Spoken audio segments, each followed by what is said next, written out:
Hello students, বারবার একটা কথা যেটা শুনতে পাচ্ছি সেটা হচ্ছে ম্যাম ক্লাস 11 বরবাদ, ক্লাস 12-এ কিভাবে ভালো নম্বর পাবো। দেখো, প্রথম কথা বলি, এই কথাটা আজ নতুন নয়, কয়েক বছর ধরে যতদিন পড়াচ্ছি ততদিন ধরে এটা শুনে আসছি।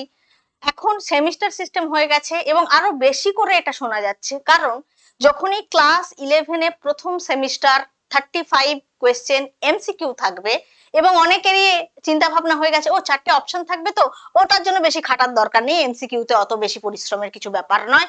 বা কেউ কেউ আবার ভাবছে ওটা তো হল ম্যানেজ করেই হয়ে যাবে। এইভাবে সেমিস্টার 1 কেটে যাচ্ছে, সেমিস্টার 2 সেটা অবশ্যই লেখা পরীক্ষা হচ্ছে, কিন্তু তা সত্ত্বেও যেহেতু শুরুটাই খামতি দিয়ে হচ্ছে তাই শেষটাও খামতি দিয়েই হয়ে যাচ্ছে ক্লাস 11। এবার ক্লাস 12-এ উঠে চিন্তা, কারণ এবারে তোমাকে সেমিস্টার 3 সেমিস্টার 4 একইভাবে সেমিস্টার 3ও এমসিকিউ প্যাটার্ন আর সেমিস্টার 4 তোমাকে লেখা পরীক্ষা দিতে হবে, কিন্তু মাথায় রাখতে হবে এটা ক্লাস 12 বোর্ড এক্সাম।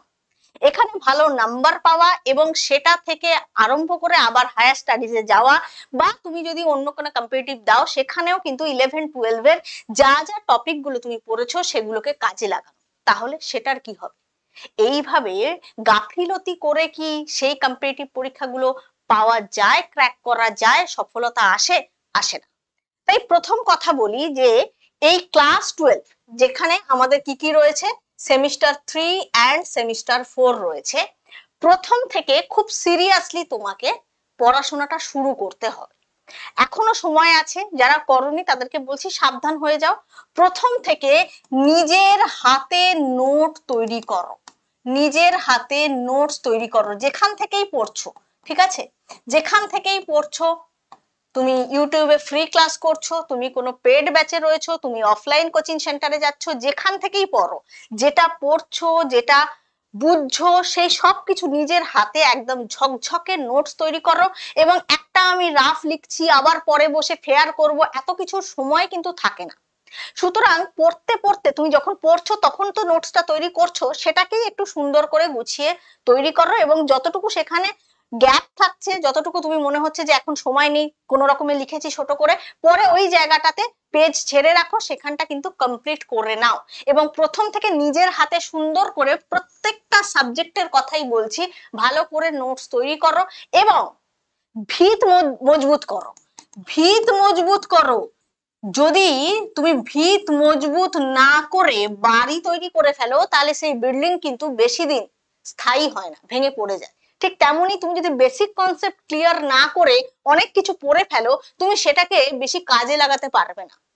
তুমি হয়তো তোমার একটা দুটো প্রশ্ন মুখস্থ করে কাজে লাগালে, বা ডাইরেক্ট চলে এসেছে একই রকম ওটাকে কাজে লাগালে, কিন্তু একটু ঘুরিয়ে কোনো প্রশ্ন এলে বা কম্পিটিটিভের জন্য বা হায়ার স্টাডিজ এর যে কোনো সময় যখনই তোমার এই সাবজেক্ট গুলোর কাজে লাগছে, তখন কিন্তু তুমি সেগুলোকে আর কাজে লাগাতে পারছো না।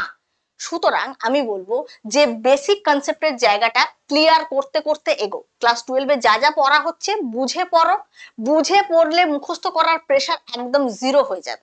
দেখবে বুঝেছো মানে এরপর বারবার কয়েকবার পড়লে যেটা মেমোরাইজ করার অটোমেটিক সেটা মনে থাকছে।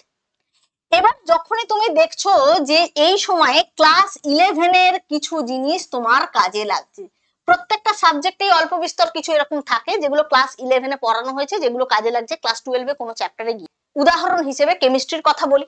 কেমিস্ট্রিতে যেমন আমি কেমিস্ট্রি পড়াই, তাই কেমিস্ট্রিটা ভালো করে বলতে পারবো। কেমিস্ট্রিতে যেমন তুমি যখনই ক্লাস 12 পড়তে যাচ্ছ, অনেক জায়গাতেই তোমার মূল কনসেপ্টের ধারণাগুলো কিন্তু কাজে আসছে। লিমিটিং রিয়েজেন্ট, স্টয়চিওমেট্রি বা সিম্পল মোল বের করার যে ফর্মুলা সেগুলো কাজে আসছে। অনেক জায়গাতেই তুমি দেখছো কনসেন্ট্রেশন টার্মস কাজে আসছে। ঠিক আছে, যদিও লিকুইড স্টেট যখন পড়ানো হয় সলিউশনে ওগুলো আরেকবার বলেও দেওয়া হয় এবং আমিও ক্লাসে বলে দিয়েছি। অনেক জায়গাতেই তুমি দেখছো পিরিয়ডিক টেবিল, যখনই তুমি পি ব্লক পড়তে যাচ্ছ তুমি দেখছো পিরিয়ডিক টেবিলের বেসিক কনসেপ্টটা কাজে লাগছে। যখনই তুমি আরো অনেক কিছু পড়তে যাচ্ছ অর্গানিক, সেখানে কেমিক্যাল বন্ডিং এবং very important GOC general organic কেমিস্ট্রির কনসেপ্ট অবশ্যই অবশ্যই কাজে লাগছে। তো সেই সময় তুমি কি করবে, ক্লাস 11 তো করে ফেলেছো বরবাদ, তোমাকে তার জন্য এক্সট্রা সময় বের করতে হবে, কিছু করার নেই। হ্যাঁ, ফাঁকিবাজি যখন করেছো সেটাকে মেকআপ করতে গেলে এক্সট্রা টাইম তোমাকে বের করতে হবে। তো এক্সট্রা টাইম বের করে যে সমস্ত ক্লাস 11-এর চ্যাপ্টার তোমার একেবারেই হয়নি, যে কনসেপ্ট গুলো দরকার সেগুলোর ওয়ান শট দেখে ওগুলোকে ক্লিয়ার করে নাও। এবং তারপরে তুমি ক্লাস 12-এ অনেকটা অর্গানিকের পোর্শন সেমিস্টার 3-4 মিলিয়ে রয়েছে, সেখানকার রিয়াকশনের যে মেকানিজম সব জায়গায় কিন্তু তোমার বুঝতে খুব সুবিধা হবে। কখনোই তুমি ওই গ্যাপটাকে রেখে দিয়ে ওটাকে তৈরি করতে যেও না, কারণ গ্যাপটা গ্যাপ হিসেবেই থাকবে এবং কখনোই তুমি ওই গ্যাপ পূরণ না করলে আগের জিনিসগুলো ভালো করে বুঝতে পারবে না। তাই এটা তোমাকে মানতেই হবে, ভিত তোমাকে মজবুত করতেই হবে। তুমি যদি ভেবে থাকো যে ক্লাস 11-কে একদম রেখে দেবো, আমাকে এরকম কমেন্ট অনেকে করেছে, ম্যাম ক্লাস 11 একেবারে লাগবে না, কিভাবে ক্লাস 12-এ ভালো মার্কস পাবো আপনি বলে দিন। না, এমনটা বলা যায় না।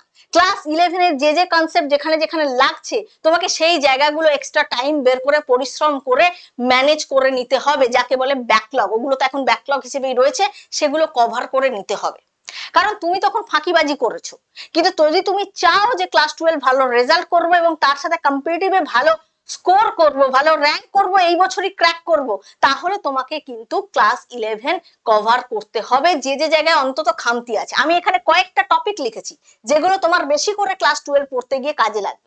ক্লাস 11-এ আরো সাবজেক্ট রয়েছে, আরো চ্যাপ্টার রয়েছে, সেই জায়গাগুলোর জন্য যখন তুমি কম্পিটিটিভের জন্য পড়ছো তখন সবই পড়তে হচ্ছে যা যা রয়েছে সিলেবাসে। কিন্তু মোদ্দা কথা, যতটুকুনি মিনিমাম দরকার ক্লাস 11-এর, সেটা কিন্তু তোমাকে এক্সট্রা টাইম বের করে করে নিতে হবে। এবং পড়াশোনার যে সিকোয়েন্সটা পরপর হবে সেটা একটু বলে দিই। সেটা হচ্ছে তোমাকে যেটা করতে হবে সেটা হচ্ছে তুমি যেখানে ক্লাস করছো সেখানে ক্লাস করবে, সেই ক্লাসে নোটস তৈরি করছো, নোটস যদি ইনকমপ্লিট থাকে পরে তুমি সেই নোটসকে কমপ্লিট করে নিচ্ছ, দেন তুমি পুরো জিনিসটাকে, দেন তুমি ক্লাসের নোটস এগুলোকে ভালো করে রিভিশন করবে। এবং রিভিশন করার পরের ধাপই হবে তোমার প্র্যাকটিস। কি প্র্যাকটিস? কোয়েশ্চেন অ্যান্সার প্র্যাকটিস, যেখানে তোমার ডেরিভেশন রয়েছে, কিছু ডেরিভেশন একটু দেখে রাখলে ফর্মুলা মনে রাখতে সুবিধা হয়, তাই সবটাই তোমাকে প্র্যাকটিস করতে হবে। নেক্সট তোমাকে পিওয়াইকিউ এবং আরো ইম্পর্টেন্ট যে সমস্ত কোয়েশ্চেন রয়েছে, বিভিন্ন কোয়েশ্চেন অ্যান্সার বইতে করা থাকে, অনেক তুমি পিওয়াইকিউর প্রশ্ন পাবে, এমসিকিউ হোক এমসিকিউ না হোক, তোমার কাছে প্র্যাকটিসটাই মেন উদ্দেশ্য। সুতরাং তুমি সেই কোয়েশ্চেন অ্যান্সার গুলো প্র্যাকটিস করো এবং তুমি যেটা করবে, উইকলি টেস্ট দেবে, হয় নিজেই নিজের একটা সেলফ টেস্ট নাও। এটা আমি আগেও বলেছি, যারা আমার কথা প্রথম থেকে রেগুলারলি শুনছো বা মানছো তারা জানো, আমি বারবার বলি সেলফ টেস্ট নাও। সপ্তাহের শেষে তুমি সারা সপ্তাহ যেগুলো পড়লে সেগুলোকে ভালো করে রিভিশন করে নাও। একটা সপ্তাহের জিনিস রিভিশন করতে অতটা তোমার কষ্ট হবে না, অত তোমার সময় লাগবে না, অতটা তোমার বার্ডেন মনে হবে না। যদি তুমি 2-3 মাস পরে মনে করো যে 2-3 মাসের পড়া একসাথে একদিনে বসে রিভিশন করবো, সেটা কিন্তু সম্ভব হবে না। কিন্তু যদি প্রত্যেক সপ্তাহে রিভিশন করতে করতে গিয়ে তুমি 2 মাস বাদে রিভিশন করছো পুরো 2 মাসের পড়া, তোমার কিন্তু অনেক কম টাইমের রিভিশন হয়ে যাবে। কারণ তুমি একাধিকবার রিভিশনটা করে ফেলেছো, তাই অনেক কম সময়ে তুমি পুরো জিনিসটাকে রিভাইজ করে নিতে পারবে এগেইন। সুতরাং মাল্টিপল রিভিশনের সাথে সাথে সেলফ টেস্ট এবং সপ্তাহের শেষে সেই রিভিশনের পর 20 থেকে 25টা কোয়েশ্চেন পার সাবজেক্ট তুমি নিয়ে বসো, সময় ধরে নিজে সেটাকে সলভ করো, করে নিজে তুমি চেক করে দেখো তুমি কতটা স্কোর করতে পারছো, তোমার কনসেপ্ট থেকে আরম্ভ করে তোমার সেই কনসেপ্টের অ্যাপ্লিকেশন তুমি কোয়েশ্চেনে কতটা করতে পারছো। এইভাবে সেলফ ইভালুয়েশনটা খুব জরুরি। এইভাবে তুমি যদি নিজেকে এগিয়ে নিয়ে যাও তাহলে ক্লাস 12-এ সেমিস্টার সিস্টেম, সেখানে তুমি ভালো স্কোর করতে পারবে। মাথায় রাখতে হবে সেমিস্টার 1 আর সেমিস্টার 3-তে যে এমসিকিউ প্যাটার্ন তোমরা ফলো করছো, এতে তুমি কম্পিটিটিভের জন্য আরো ভালো করে প্রিপেয়ার হচ্ছ। তাই নিজের ভিতকে মজবুত করার জন্য এক্সট্রা টাইম বের করো আর সিরিয়াসলি মন দিয়ে পড়াশোনা করো। দেখা হবে নেক্সট ক্লাসে। ভালো থেকো, টেক কেয়ার, গুড বাই।